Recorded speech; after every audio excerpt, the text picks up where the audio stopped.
ముందుగా ఎల్సెలా books Lent season ప్రత్యేక పాడ్కాస్ట్కు స్వాగతం. ఈనాటి ముఖ్యమైన అంశాన్ని మీకు చాలా త్వరగా సులభంగా అర్థమయ్యేలా అందించడమే మన ఉద్దేశం.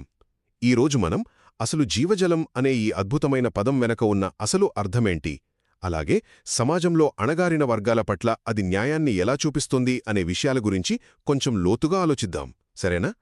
ఇక్కడ మనం 3 ముఖ్యమైన విషయాలు మాట్లాడుకుందాం. మొదటగా చూసుకుంటే, ఎక్సోడస్ సమయంలో ఎడారిలో ఆ ప్రజలకు మామూలు నీరు దొరికింది కదా, కాని అది కేవలం కొద్దిసేపు మాత్రమే వాళ్ల దాహాన్ని తీర్చింది. అయితే ఒక్కసారి ఆలోచించండి, యేసుక్రీస్తు బావి దగ్గర కలిసిన ఒక సాధారణ అట్టడుగు స్త్రీకి ఎన్నటికీ ఎండిపోని శాశ్వతమైన జీవజలాన్ని అందించాడు. అదొక గొప్ప మార్పు కదా. ఇక రెండవదిగా మనం అర్థం చేసుకోవాల్సిందేంటంటే, దేవుని రాజ్యమనేది కేవలమేదో ఒక సమయానికే పరిమితం కాదు.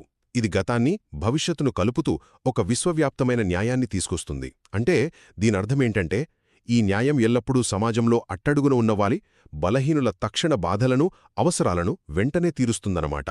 చివరిగా మీరు గమనించాల్సిన ఆసక్తికరమైన విషయమేంటంటే, క్రీస్తును నిజంగా గుర్తించి ఆయన రాజ్యపు సందేశాన్ని చాలా త్వరగా స్వీకరించేది ఈ అట్టడుగు వర్గాల వారే. ఈ సందేశం మన చుట్టూ ఉన్నవారికి అండగా నిలుస్తూ మన దైనందిన జీవితంలో న్యాయంగా, ధర్మంగా ఎలా బతకాలో మనకు నేర్పుతుంది.